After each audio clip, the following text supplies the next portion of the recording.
சமையலறையில் நான் உப்பா சர்க்கரையா? நீ படிக்கும் அறையில் நான் கண்களா புத்தகமா?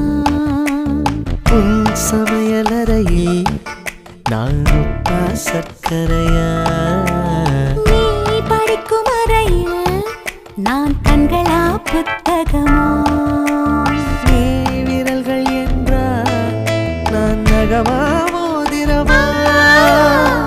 நீதழ்கள் என்றால் நான் முத்தமா புன்னகையா? நீ அழகு என்றால் நான் கவியா ஓவியனா?